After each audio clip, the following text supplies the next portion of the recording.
एक बार की बात है। एक पंडित था।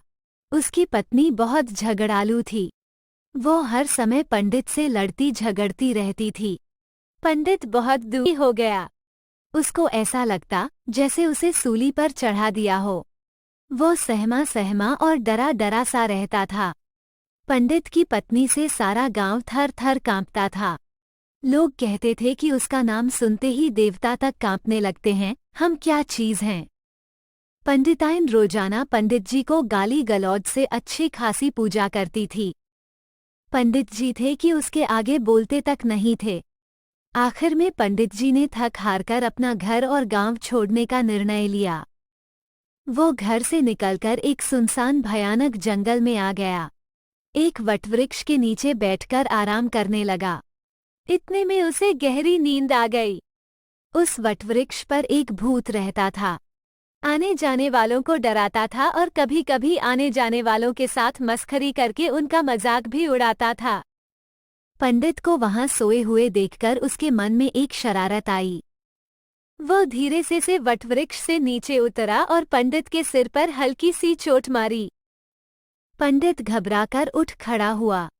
वो डर के मारे कांप रहा था। भय से उसके मुंह से अचानक अपनी पत्नी का नाम त्रिशूला निकला। त्रिशूला का नाम सुनते ही भूत डर के मारे कांपने लगा।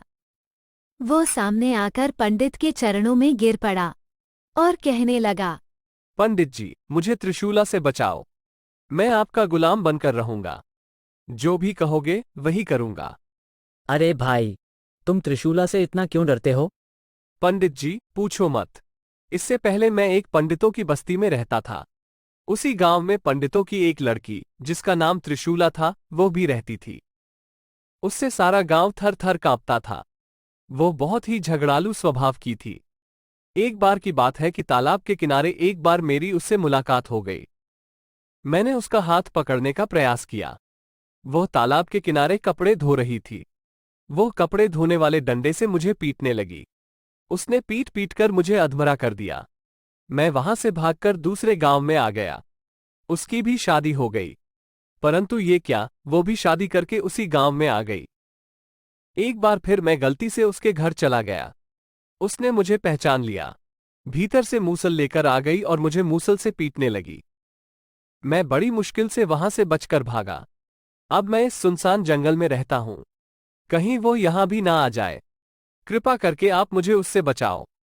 भूत की बात सुनकर पंडित को संतुष्टि हो गई।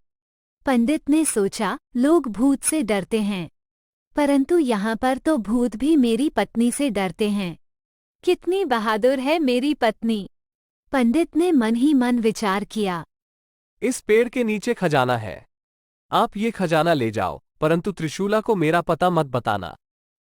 पंडित ने धन निकाला, गठरी बांधकर सिर पर रखी और घर लौट आए। ये देखकर पंडिताइन बहुत खुश हो गई। वे दोनों खुशी खुशी रहने लगे। अब पंडिताइन ने भी पंडित को डांटना और उसके साथ झगड़ना छोड़ दिया था।